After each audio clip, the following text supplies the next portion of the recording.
Estamos con Carola Besali, quien va a dar una conferencia sobre migración y racismo en la literatura infantil y juvenil, actividad que es patrocinada por el Plan Regional de Lectura de la Seremía de Valparaíso. Buenas tardes, Carolina, muchas gracias por estar acá.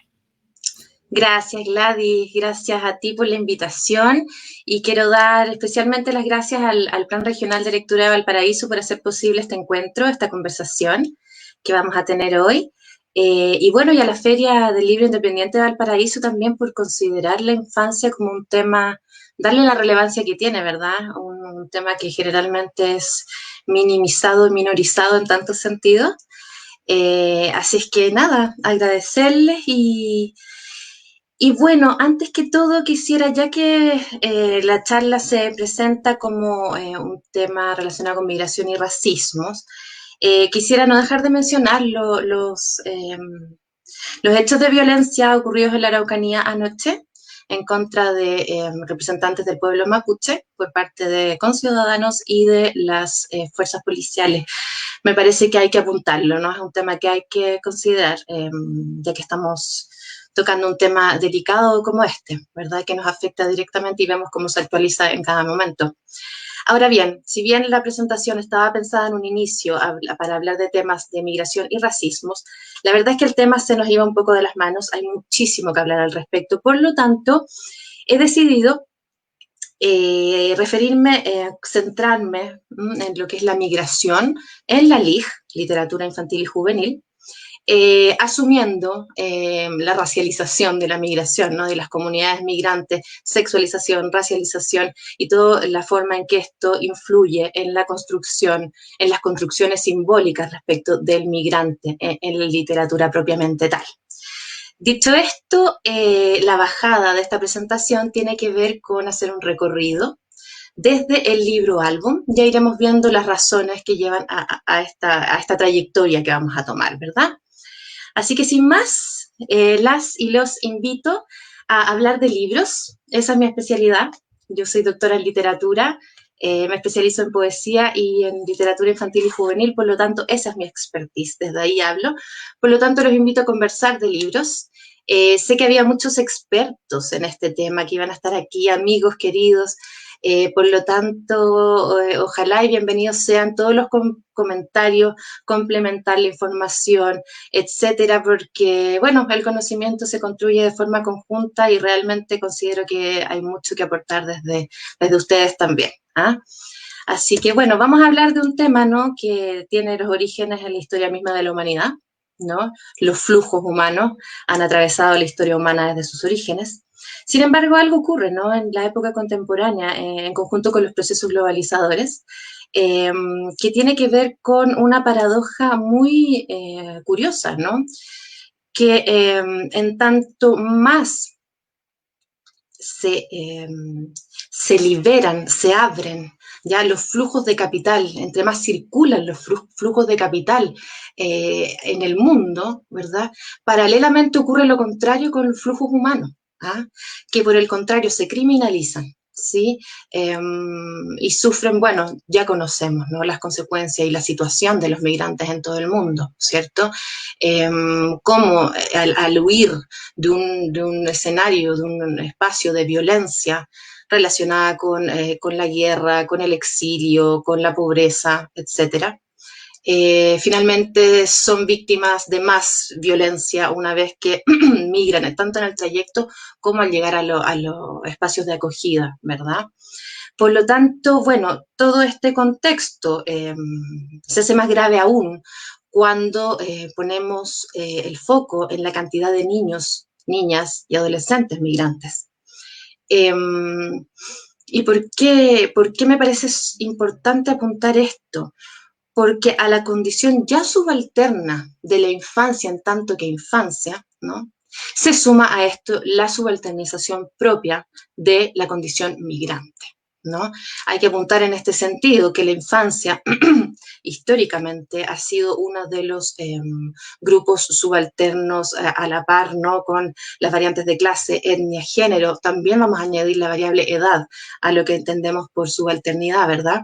La infancia y la LIG, en consecuencia, no siguen siendo consideradas minorizadas, como ya adelantaba anteriormente, ¿no? Y en ese sentido, bueno, lo que nos ocupa en esta conversación, ¿verdad? Es trabajar en pos de de un ideal, ¿no? Que es la construcción de la cultura de la paz, para que imágenes como estas no se vuelvan a repetir, ¿verdad? En este sentido, me pregunto, los invito a preguntarse, ¿qué diablos tienen que ver los libros en todo esto, verdad? En un escenario en que no están cubiertas las necesidades más básicas de todos estos seres humanos, ¿verdad? Parecería a primera vista una preocupación bastante burguesa hablar de libros, de literatura, ¿no? De la necesidad de trabajar desde estos lugares eh, en un contexto no tan horroroso, ya en un contexto que se ha llamado dentro de los estudios sobre migración y LIC, sobre derechos humanos y LIC, contextos adversos, ¿verdad? Pero la respuesta finalmente es que sí hay una relación, ¿ya? Y no tiene que ver simplemente con esto, como yo le llamo espíritu burgués, ¿no? De ocuparnos de temas que no son los más urgentes. Michelle Petit, la antropóloga francesa, a quien debemos gran parte de los estudios que hoy se llevan a cabo en el área de la migración y la literatura y la lectura, dice que para aquellos que han perdido sus hogares y los paisajes que los rodeaban, los libros son un lugar donde vivir antes incluso de ser un universo dotado de significados. Desde esa mirada, entonces, los libros y la lectura cumplirían digo, un rol fundamental, ¿no? En lo que metaforizamos desde la noción de refugio, de hogar, nociones como leer es mi país, ¿no? Que hemos escuchado tanto, no son solo metáforas, ¿m? Muchas veces se materializan y los vemos materializados. Michelle Petit no solo ha escrito y ha estudiado el tema de las migraciones desde Europa, ella ha trabajado con poblaciones migrantes desde África hacia Europa y por lo tanto ha estado en lo que yo llamo las trincheras, ¿no? Ha trabajado directamente con comunidades de migrantes ya en los territorios de acogida, ¿verdad? Acercando la literatura, la lectura a esos grupos, ¿ya? Y desde ahí que ha hecho interesantísimos trabajos de recopilación, por ejemplo, de testimonios, ¿ah? En los que los resultados nos llevan a ser testigos de cómo en estos contextos la literatura y la lectura pueden literalmente salvar vidas. En este sentido, tomamos a Michelle Petit, ¿no? como un referente fundamental, ¿ya? Pero no hay que dejar de mencionar cómo esto ha ido evolucionando y tomando como referente los trabajos de Petit, han surgido iniciativas a nivel global que van en esa misma dirección. Una de ellas, y yo diría la más importante, es la Red Internacional de Literatura Infantil en Contextos Críticos de Desplazamiento, la creación de espacios seguros, ¿ya? Que convoca una serie de instituciones internacionales, universidades, ONG, etcétera, que están trabajando en pos, ¿no? de aproximar la lectura a las poblaciones migrantes del mundo entero. Un especial trabajo se ha hecho desde ahí, que esto nace desde Glasgow, ¿verdad? Pero se ha hecho un gran trabajo aplicado a la situación de México, que ya sabemos que es un referente bastante importante en lo que respecta a las migraciones, ¿verdad? En este caso al país del norte, y también en Egipto, donde más ha puesto el foco. Pero tenemos aquí investigadores de todo el mundo, en Chile específicamente, el Centro de Justicia Educacional de la Universidad Católica también participa, ¿no? Y ha hecho interesantísimas investigaciones al respecto. Ahí tengo la página, la dirección, ¿verdad? Del portal donde, bueno, donde pueden conocer un poquitito más sobre esta iniciativa que creo muy necesario mencionarla al principio de esta conversación. Desde esta perspectiva, entonces, vamos a repasar algunos conceptos fundamentales de el lugar desde donde vamos a entender la lectura en este contexto, ¿verdad? En primera instancia la vamos a considerar como un derecho de ciudadanía, como un derecho inalienable, ¿ya? Y fundamental dentro de los derechos culturales, ¿sí? Y como ya adelantábamos, en gran medida, y uno de sus roles primordiales en este contexto es la noción de refugio asociada. ¿Mm? Marina Núñez Vespalova, en el contexto de la institución que hablábamos anteriormente, ¿no? Bueno, han hecho un libro donde recopilan diferentes estudios de autores, investigadores que participan de esta red. El libro se llama Para leer en contextos adversos y otros espacios emergentes. Y en el prólogo de esta obra, Marina Núñez entonces dice lo siguiente: cuando alguien debe abandonar su casa para buscar protección o trabajo en otro lugar, cuando debe cruzar temerariamente ríos o mares en barcas endebles o subir al techo de un vagón de ferrocarril bajo el riesgo de caer entre las vías, cuando un pequeño o pequeña cruza territorios extensos bajo la lluvia o el inclemente sol, acechados por adultos con malas intenciones y sin más compañía que la esperanza, la lectura puede estar esperando por ahí para ofrecer un refugio. ¿Mm? Desde ahí entonces la metáfora que ya pasa a ser un referente de la vida real, ¿no? De refugio, de la lectura como refugio. Al mismo tiempo, entenderemos la lectura como contenedora de la metáfora para construir sentidos y recomponer el mundo. Y este es un tema sumamente importante y ya lo vamos a ir profundizando un poquitito más, que tiene que ver con entender la literatura, no solo en su función instrumental, o bien mimética de la realidad, ¿no? Sino que también atender a la capacidad, a la condición metafórica de la literatura propiamente tal, para crear mundos nuevos y desde ahí entregar al receptor, al lector, a la lectora, ¿no? El rol de construir los propios sentidos a nivel subjetivo, social y cultural, y ante esta realidad fragmentada que les ha tocado vivir, ¿no? A través de esta construcción de sentidos, intentar recomponer ese mundo. ¿Mm?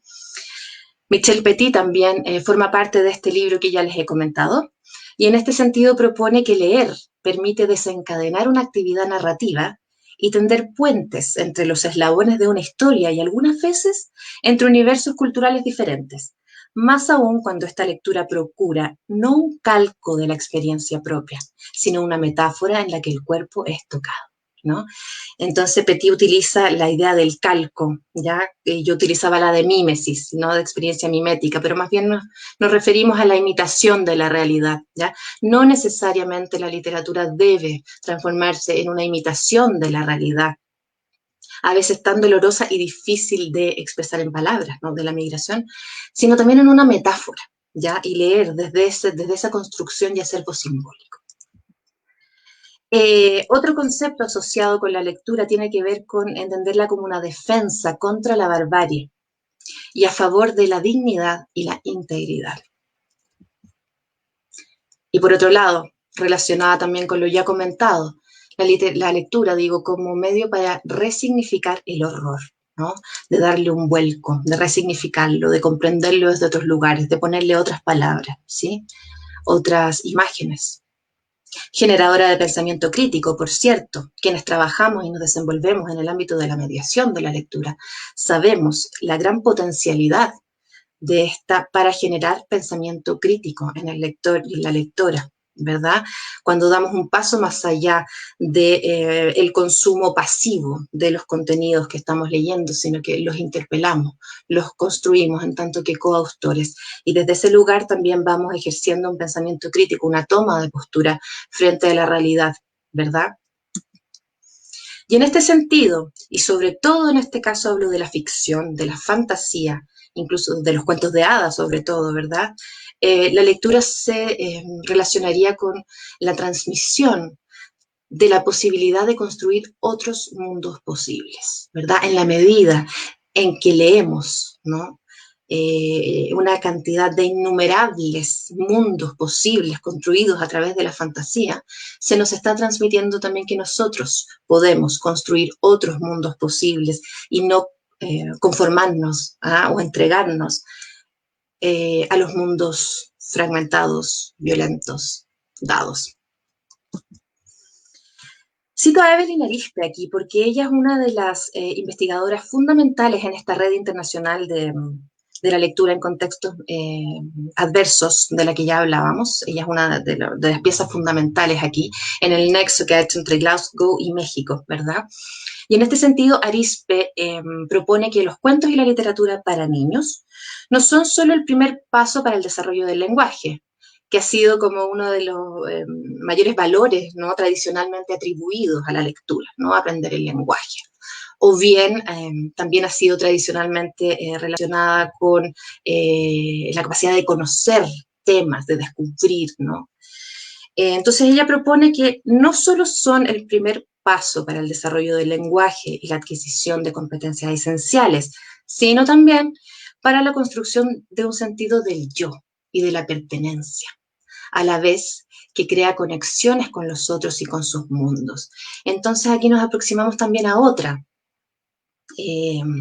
elemento asociado a la lectura que tiene que ver con la configuración de sentidos a nivel subjetivo, con la construcción del yo, con la comprensión de mi lugar en el mundo, ¿ah?, y en consecuencia de la pertenencia, ya de mi pertenencia en el mundo, ya de mi lugar en él, ya, y a la vez, desde mi lugar de pertenencia que yo construyo, ¿ah?, a través de la lectura, puedo comunicarme, conectarme con la alteridad, con la otredad, con los otros mundos, ¿verdad? Cito a Petit nuevamente, en esta cita que metaforiza también, ¿verdad? Y en este dibujo de niños migrantes vemos una relación muy especial. Dice que embarcarse hacia los países distantes que ofrecen los libros permite regresar al mundo que llamamos real, sintiéndonos un poco menos extranjeros. Entonces, ahí este tránsito, esta migración, ¿no?, entre países a nivel geográfico, entre mundos y países distantes a nivel geográfico, Michel Petit lo asocia con este tránsito, ¿ya? Este navegar a los países distantes también que ofrece la propia literatura, ¿verdad? Y desde ahí podemos regresar al mundo real sintiéndonos un poco menos extranjeros. Entonces, me pregunto, y los invito también a preguntarse, estamos hablando de lectura, ¿verdad? ¿De qué lecturas estamos hablando? Por lo general ocurre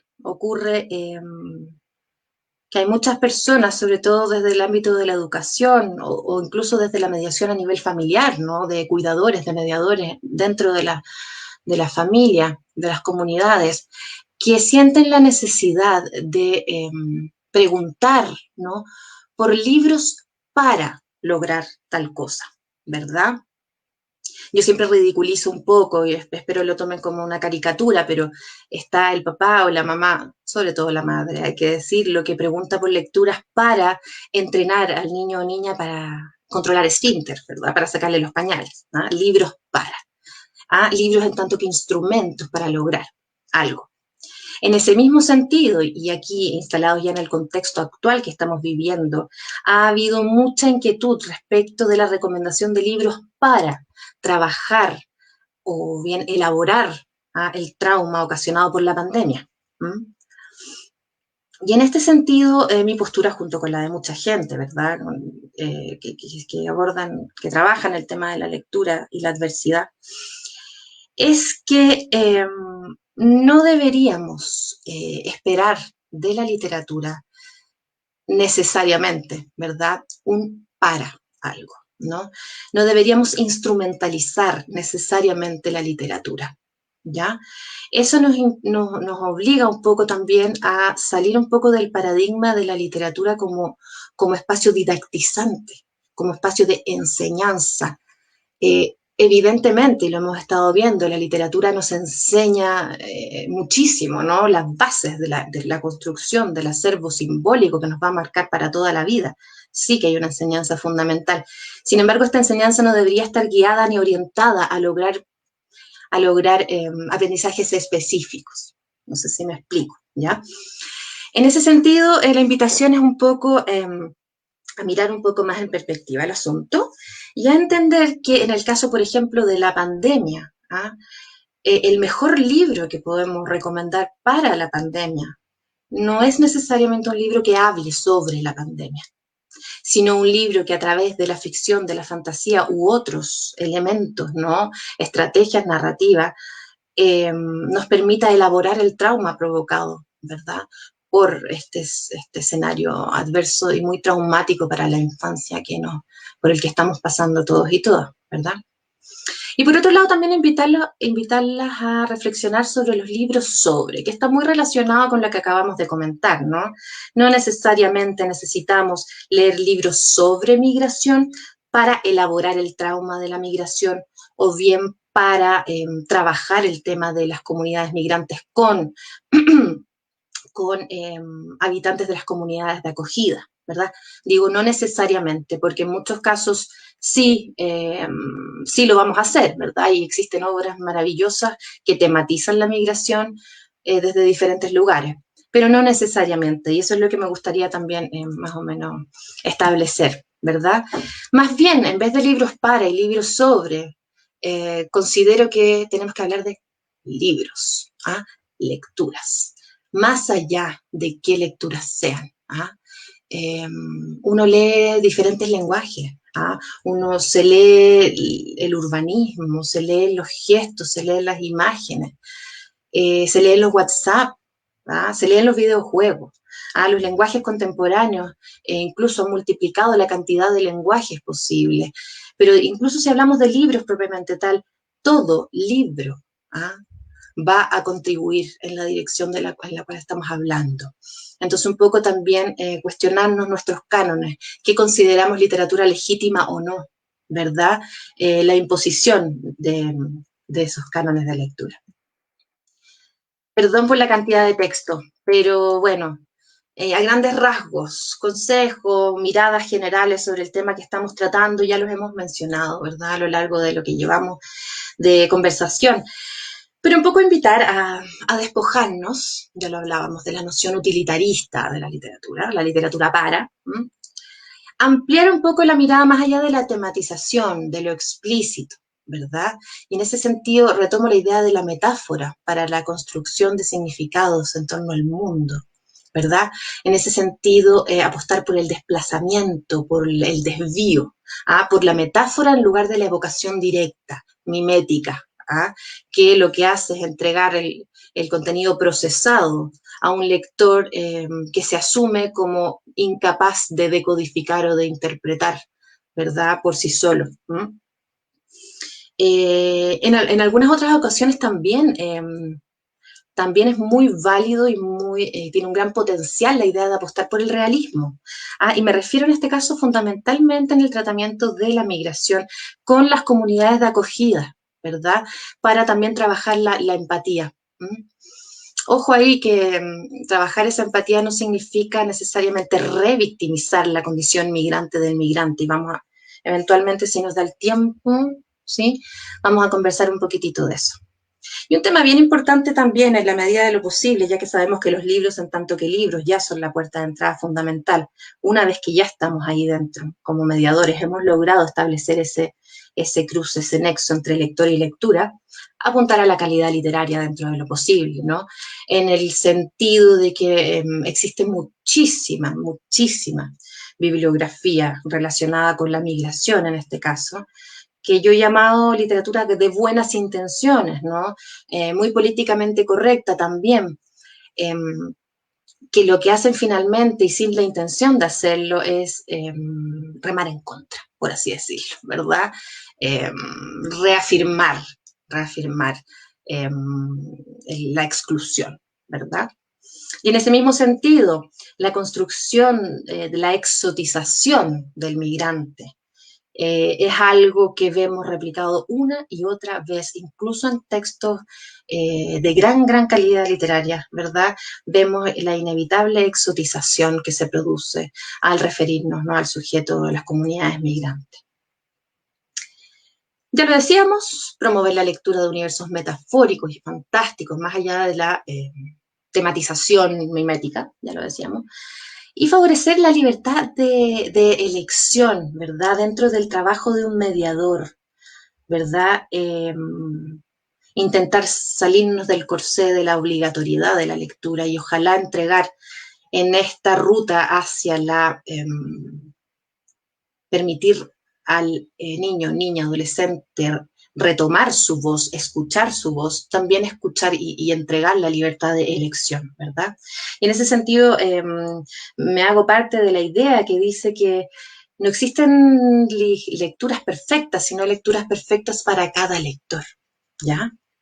Y desnaturalizar los privilegios es otro tema súper importante que yo se lo robo a Macarena García, que forma parte del Centro de Justicia Educacional de la Universidad Católica, que yo ya comentaba anteriormente, que a su vez forma parte de esta red internacional de investigación en torno a la literatura y los contextos adversos, que tiene que ver con apostar en lo posible con una literatura que, sobre todo, al entrar en contacto con las comunidades de acogida, tienda a desnaturalizar los privilegios, a no asumir al blanco que acoge como un ente privilegiado porque sí, y al pobre que ingresa como un pobre al cual hay que tenerle pena, ¿verdad? Y bueno, dentro de lo posible, aceptar, tolerar, ¿no? Esa palabra tan complicada, la diferencia. Y en ese sentido también una literatura que aporte en ese sentido. Son un montón de puntos, jamás vamos a encontrar un texto que logre, ¿no? Todo esto junto, pero son ideas, no son trayectorias sugeridas como para ir leyendo de algún modo y aproximándonos a este enorme corpus de literatura que existe sobre el tema, del cual yo he seleccionado un porcentaje mínimo y he dejado fuera muchísimo también, ¿no? Ahora bien, como les decía, vamos a centrar vamos a hablar de libros, ¿verdad? Y vamos a centrar esta selección muy subjetiva que he hecho en el género álbum. Hay cierto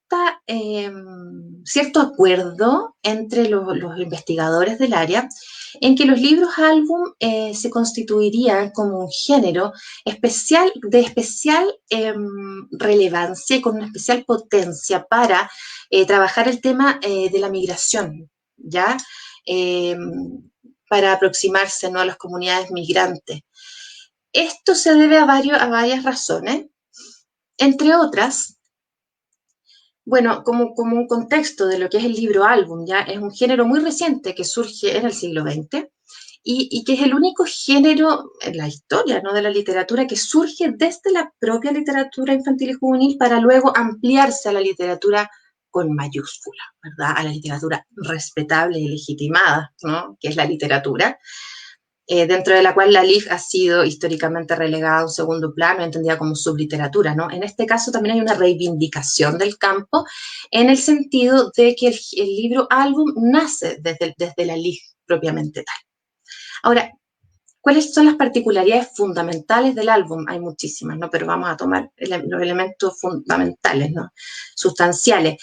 Es un tipo de construcción genérica en la que interviene la imagen, el texto y el diseño gráfico. Estos tres universos, ¿no?, se condensan dentro de la construcción del álbum, todas con un rol de suma importancia, ¿verdad? Como dato adicional, la relación que se produce entre la imagen y el texto da un paso muy importante adelante del tradicional libro ilustrado, ¿no?, que es lo que hemos visto a lo largo de la historia, que es básicamente una narración acompañada por una imagen que no hace sino reproducir, ¿no?, lo que dice el texto, ¿verdad? Como una reproducción, una redundancia, ¿cierto?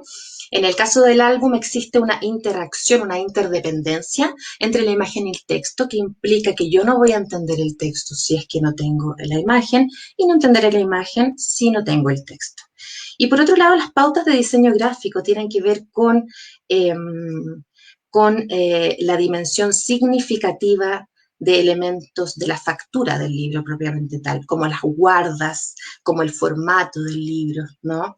Y una serie de otros elementos, ¿verdad? Que no me quiero extender tanto, queda hoy muy poquito. Bueno, la imagen domina el espacio visual en el álbum, ¿ya? Y el texto es muy breve o bien inexistente, y eso lo vamos a ver en los libros, así llamados libros silentes. Aquí tengo, bueno, algunas recomendaciones por si alguno está interesado, alguno está interesado en algunas recomendaciones de hermosísimos y valiosísimos libros, álbum, ¿verdad? Relacionados con el tema de la migración, los cuales tocan diferentes teclas, por así decirlo, ¿ya? Lo súper recomiendo, me encantaría detenerme, pero preferiría empezar ya a revisar aquellos que he seleccionado. No podemos dejar de hablar, ¿no?, de Emigrantes, el grandísimo libro de Shaun Tan, ¿verdad?, que se constituye como un libro silente, como un libro que no tiene texto. ¿Ah? Y en ese sentido, no sé si lo dije anteriormente, pero este tipo de construcciones invita al trabajo con las comunidades migrantes porque también supera la barrera lingüística, ¿verdad? La barrera idiomática, ¿verdad?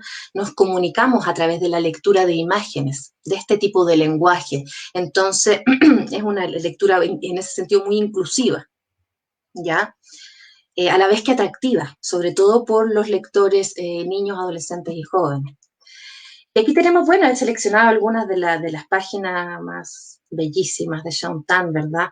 Que uno podría detenerse horas en fijarse en cada uno de los detalles y en cómo se trabaja la emoción, en este caso de la migración, ¿verdad? A través de estas imágenes a doble página, con elementos en diferentes escalas, una composición sumamente compleja y polisémica, ¿no? Llena de diferentes capas de significado, y a la vez utiliza, ¿no?, herramientas de la narrativa secuencial para ir narrando, en este caso, el viaje de un padre, ¿no?, que emigra para lograr una mejor vida para su familia, y se queda la madre y la hija en la ciudad de origen, ¿verdad? Y entonces la historia, ¿no?, del padre al encontrarse en estos nuevos territorios que lo acogen, sus vivencias, su historia. Este libro también, que es una maravilla, ¿no?, que habla específicamente de la migración mexicana, de campesinos mexicanos, de comunidades indígenas de México hacia el territorio del norte, ¿verdad?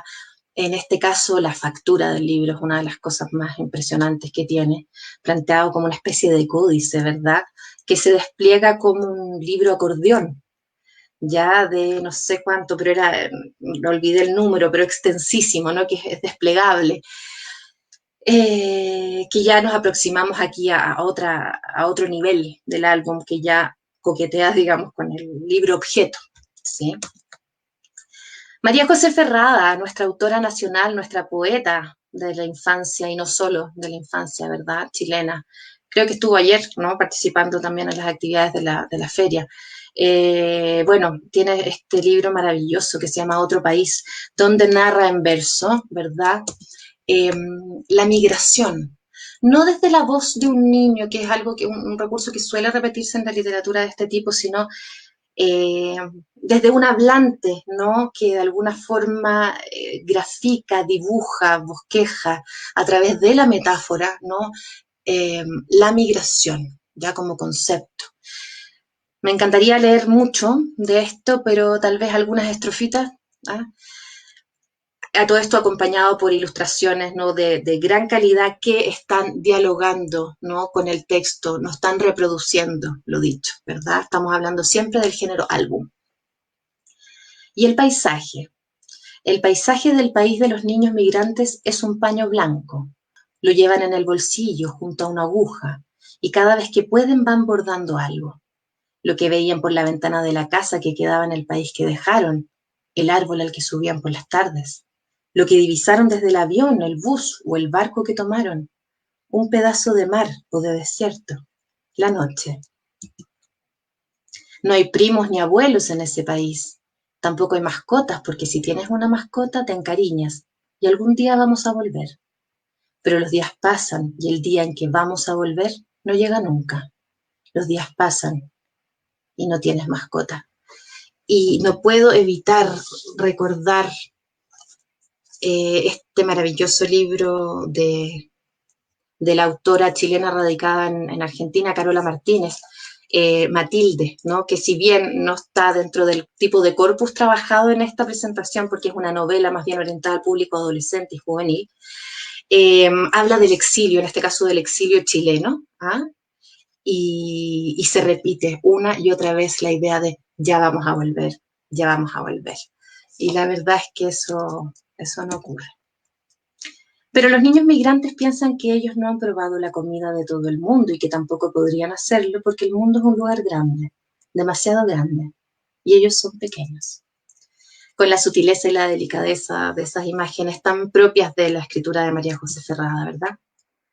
Otro libro álbum que yo destaco muchísimo es este de Francesca Sanna, que se llama El viaje, y que cuenta entonces en una estrategia narrativa que se va a reproducir en varias de las obras que estamos comentando, que es la narración de la experiencia del viaje, ¿no? De la migración, desde el detonante original de esta migración al tránsito hasta la llegada. En este caso, el punto de partida es una guerra, ¿verdad? Entramos en guerra y la familia entonces debe migrar, debe partir de ahí y pasa por una serie de peripecias, de dolores, ¿no?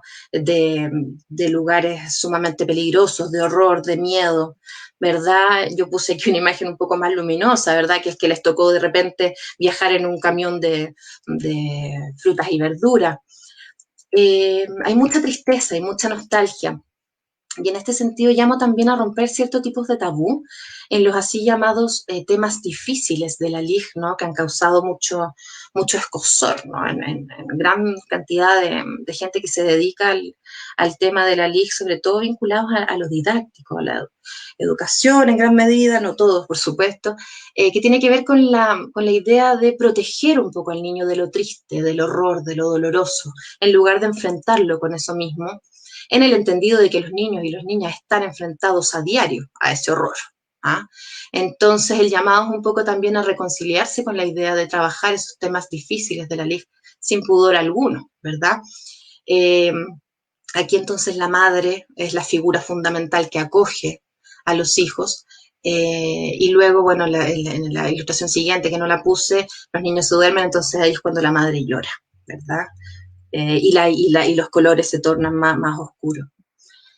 Este libro álbum ha sido bastante recomendado por varios mediadores que han trabajado el tema de la inmigración, y también en la misma tónica que el anterior, ¿no? Se narra el detonante que origina la migración, ¿verdad? El trayecto y la llegada.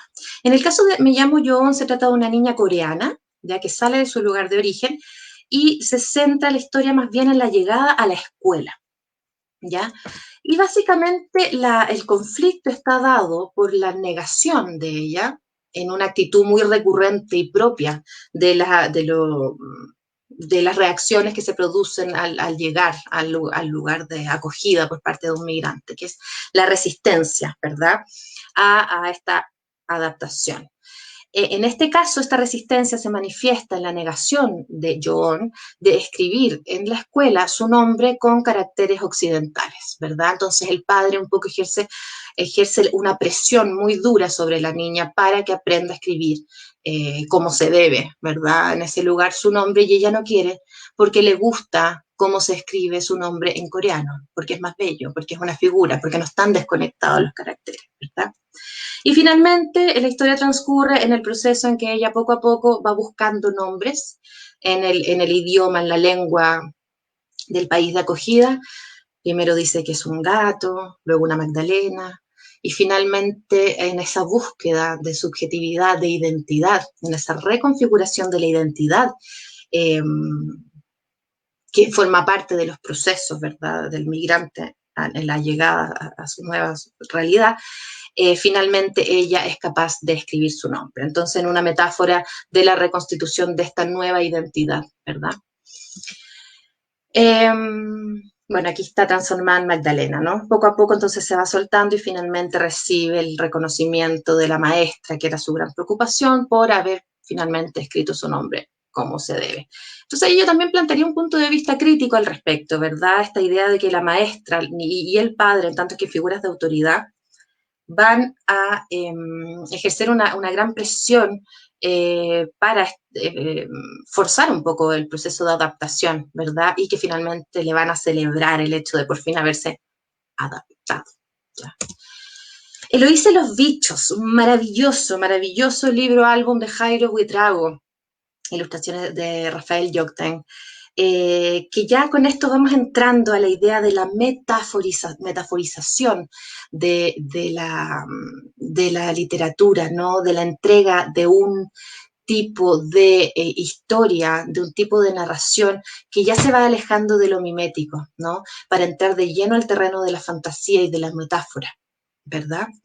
En este caso, además, existe una gran relevancia de los componentes de diseño gráfico que ya esbozábamos anteriormente como claves del álbum, ¿verdad? Porque las guardas, ¿no? Apenas uno abre, ¿verdad? El libro, lo primero que aparece, son plenamente significativas. De hecho, las guardas nos ayudan a completar la historia, ¿verdad? Entonces, esto que estamos viendo ahora es la guarda del libro. Y se llama Eloísa y los bichos. Eloísa migra, y tal como en Mi nombre es Joan, que acabamos de visitar, esto transcurre en la llegada de Eloísa al aula, a la clase, donde se va a encontrar con estos nuevos compañeros, ¿no? Que hablan otro idioma, que pertenecen a una realidad completamente diferente. Y es simpático porque existe una contradicción, una interdependencia muy interesante de contradicción entre el texto y la imagen, en el sentido de que ella se presenta a sí misma como un bicho raro dentro de este nuevo escenario, cuando lo que estamos viendo, ¿no? En la ilustración es que ellos son los bichos, ¿no? Los otros son los bichos y ella es una persona, ¿no? Una niña, ¿verdad? Entonces hay elementos en la composición visual y textual sumamente interesantes y complejos y polisémicos también en el trabajo de Buitrago. Entonces ahí narra la niña, ¿no? Que, dicho sea de paso, migra con el padre, ¿verdad? Aquí, no, aquí también se le da una vuelta a esta figura tan recurrente de la madre, ¿no? Como la protectora, la que viaja con los niños y las niñas. Aquí es el padre, que se pierden a veces en la ciudad, ¿verdad? Empiezan a armar su rutina, pero bueno, las dificultades de adaptarse, ¿verdad? Pero poco a poco entonces se van adaptando y van empezando a sentirse parte de este lugar, ¿verdad? Y bueno, y un poco así termina, ¿no? A que poco a poco entonces ya me voy sintiendo parte sin olvidar nunca mi pasado, ¿verdad? Mi lugar de origen. Y las guardas del final nos completan finalmente la historia, porque si se fijan en las fotografías que hacen referencia al nunca olvidaré mi lugar de origen y mi pasado, aún en esta nueva construcción de mi subjetividad, aparece la figura de la madre, ¿verdad? En las fotografías, con lo cual de algún modo nos enteramos de que aquí también hay la elaboración de un duelo referido a la pérdida de la madre. En este sentido de la reconstrucción de la subjetividad, siempre considerando y nunca olvidando, ¿no? La historia, el origen, ¿verdad? Aquello que me da el arraigo, ¿no?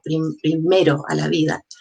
Está también este otro álbum que se llama El mapa de los buenos momentos, en los que una protagonista, ¿verdad? Cuando se entera de que va a migrar, que va a irse a otro lugar junto a su familia, lo que hace es comenzar a trazar un mapa de los lugares que ella más ama de su ciudad original, ¿verdad? De su lugar original. Y entonces el lector la va acompañando en este territorio que finalmente le permite visualmente construir una metáfora de la identidad que también metafóricamente va a llevar en su maleta, ¿no? Para reconstruirse en el escenario de acogida. También hay otra trayectoria en los libros, álbum relacionados con la migración que tiene que ver con el tema de la memoria y la diáspora, ¿ya? Y en este caso, este bellísimo libro, álbum que se llama El diario de las cajas de fósforo, tiene que ver con una nieta, ¿ya? Que conversa con su abuelo, que revisitan esta caja llena de cajas de fósforo, y el abuelo, a través de los tesoros, pequeños tesoros que guarda cada una de esas cajas de fósforo, le va narrando la historia de su infancia como migrante, en este caso de Italia, hacia Estados Unidos. Lo que va permitiendo entonces a la niña también elaborar las memorias, ya sus propias memorias que tienen que ver con la genealogía, ¿verdad? Entonces, muy en relación con eso, bueno, las ilustraciones son realmente un sueño, ¿no? Aquí están en blanco y negro los recuerdos, ¿no? que transmite intergeneracionalmente el abuelo a la nieta, y lo cual permite además construir el propio lugar en el mundo de esta nieta, ¿ya? Y en esta misma línea también vuelvo a mencionar a María José Ferrada, cómo no, con este libro álbum maravilloso que se llama Mexique, que es el barco en el cual se embarcaron, valga la redundancia, 456 niños y niñas refugiados huyendo, ¿no?, de la guerra civil española, viajando de Burdeos a Morelia, en México, de Burdeos a Morelia, en México, a un hito en la historia tremendamente doloroso y fuerte, ¿verdad? También relacionado con el tema de la memoria y la diáspora. Y aquí tengo, bueno, cómo empieza este poemario, álbum, ¿verdad?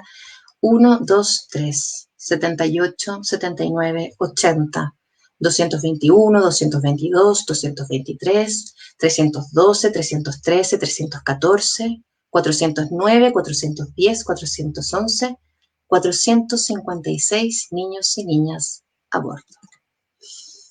Y entonces todas las imágenes tremendas, ¿no?, de la separación entre padres, madres, hijos e hijas, que nos remiten un poco a la imagen que veíamos al principio, ¿no?, de estos niños tapados con esta manta de aluminio, que fueron las imágenes más duras de la separación de las familias que ocurrieron en las migraciones a Estados Unidos, ¿no?, cuando se cerraron las fronteras y empezaron a deportar a padres y madres, la separación de las familias, ¿verdad? Y los versos aquí nos dicen: no recuerdo bien dónde está el país al que iremos, pero queda lejos. Estaremos allí hasta que todo se calme, 3 o 4 meses, como unas vacaciones un poco largas, eso dijo mi mamá. Mi mamá, que cuando se despidió de mí, dijo: mi niño. Bueno, y sabemos, ¿no?, la historia ya lo sabe, que muchos volvieron, muchos se quedaron. Y ya, hoy para ir terminando, no quiero dejar de mencionar Madlenka, este álbum maravilloso de Peter Sis, que es un gran ejemplo del tratamiento del tema de la migración sin aludir directamente a este. Aquí las guardas también las estamos viendo plenamente significativas, ¿verdad? Tenemos a este protagonista que es Madlenka, y la narración visual, ya sin necesidad de texto en un principio, luego se complementa con un texto que reproduce algo así como lo que les voy a decir. En el universo, en el mundo, en un continente, en un país, en una ciudad, en un apartamento, en una ventana, bajo la lluvia, una niña llamada Madlenka descubre que tiene un diente suelto. Y la historia va a girar entonces en torno a la emoción que siente esta niña Madlenka porque tiene un diente suelto. Y luego vamos a saber al final del libro ya que la historia transcurre en Nueva York, ¿verdad? Una ciudad, sabemos, ¿no?, el ícono de la diversidad, de la multiculturalidad, ¿cierto? Y lo que hace esta niña entonces es bajar corriendo las escaleras de su edificio y recorrer la manzana, este cuadrado, ¿verdad? Recorriendo tienda por tienda, ¿verdad? Y saludando y contándole esta gran noticia a las diferentes personas que están ahí dentro, todos ellos amigos de Madlenka. Entonces va donde el señor Gastón, por ejemplo, que es el panadero francés, ¿ya? Y ella cuenta entonces en este recorrido cuadrado que hay que ir entonces además jugando con el libro, ¿verdad?, qué es lo que hace el señor Gastón, y explica que hace croissant, baguette, tortas, cuenta algunos pequeños detalles sobre Francia, algunos íconos, ¿verdad?, la Torre Eiffel, qué sé yo. Y en la página siguiente suele aparecer ese personaje en su tienda, en este caso la panadería, y le habla en su lengua de origen. En este caso, el señor Gastón le dice: bonjour, Madeleine, vamos a celebrarlo, ¿verdad? Y así Madlenka va a ir recorriendo, ¿no?, la panadería del señor Gastón, la verdulería del señor Eduardo, un latinoamericano. Bueno, luego vamos a discutir ahí también el tema de los arquetipos y de los clichés y las exotizaciones varias, porque aun cuando es un libro maravilloso, cae inevitablemente en esos estereotipos, ¿verdad? Eduardo básicamente se retrata como una persona que tiene en su tienda, tiene árboles, jaguares, ¿no? Quetzales, pirámides, ¿ya? Para dibujar Latinoamérica. A nuestra izquierda tenemos la configuración de la India, el país de origen del señor Singh, ¿no? Que vende caramelos y periódicos. A nuestra derecha, el carrito de helados del señor Chao, que también no le habla en su lengua de origen, igual que todos, le dice buongiorno, Magdalena, ¿verdad? Y además es muy bonito también porque el nombre de Madlenka va adquiriendo, va pronunciándose de diferentes formas según el idioma, ¿no? Madeleine, Magdalena, Madlenka, Magda en Alemania. Ahí está la señora Grimm, ¿no? Que le narra cuentos de los hermanos Grimm, ¿verdad? En fin, esa es la historia de Madlenka, que para mí es muy interesante, como les decía, porque se refiere a la migración desde un punto de vista de la multiculturalidad, donde Madlenka asume todo su barrio como una unidad y nos vamos dando cuenta nosotros como lectores la multiplicidad de lenguas, de culturas, ¿no? Que ahí se aglutinan y de las cuales Madlenka se siente completamente parte y no considera a cada una de estas personas como una otra edad, ¿verdad? Y finalmente el libro está dedicado a todas los migrantes que llegan a Nueva York, ¿sí?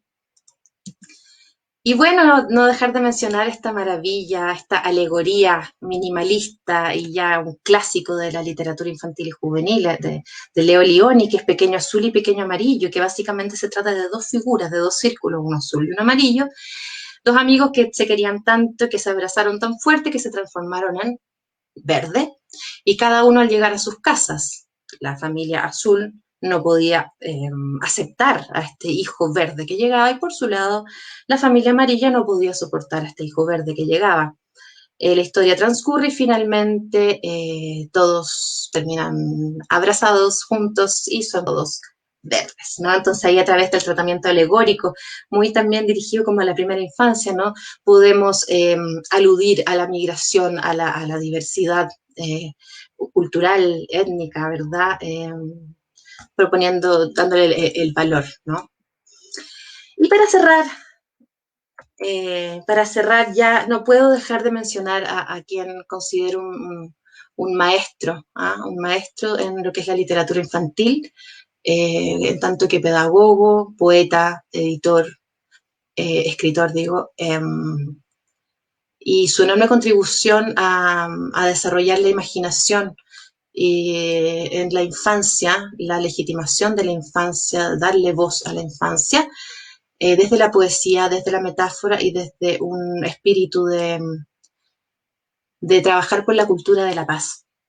Entonces, en este libro que se llama El cielo es de todos, con texto de Gianni Rodari y ilustraciones de Nicoletta Costa, básicamente, bueno, les leo la primera parte, que alguien muy entendido me explique este misterio. El cielo es de todos los ojos, de cada ojo es el cielo entero. Es mío cuando lo observo. Del campesino, del rey. Y así va mencionando una serie de personajes a los cuales el cielo pertenece, ¿verdad? Pasando por todo tipo de clase, género, etnia, ¿no? Atravesando todo tipo, ¿verdad? De límites. Del anciano, del niño, variante edad también. Entonces estamos mezclando todas, ¿no? Estas trayectorias de la subalternidad van confluyendo aquí, ¿no? El cielo efectivamente es de todos. Y cierro finalmente, cómo no, con una cita de Michel Petit que dice, en tiempos de desastre o gran brutalidad, cuando el miedo está muy presente y el odio nunca está lejos, cuando el mundo parece estar fragmentándose, el libro es quizá también por excelencia un objeto que sugiere un universo conectado, articulado, ligando cosas entre sí y dando la idea de una construcción sólida, robusta, con una armonía. Aporta conocimientos para adquirir un poco de control sobre lo que está sucediendo, pero sobre todo abre otra dimensión que hace que el mundo que llamamos real, que parecía tan caótico, resulte más habitable. Y con esto cierro esta presentación. Les agradezco a todas y a todos por haberme acompañado y bueno, nada, no sé si ahí anfitrionas dirán si tenemos espacio para alguna pregunta o comentario más bien de quienes quieran participar, ¿verdad?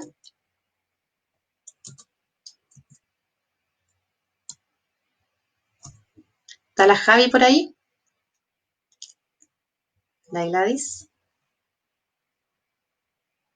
Ya. No hay preguntas, me dicen. Así es que nada, les mando un abrazo, ha sido un gusto y nada, que estén muy bien. Gracias.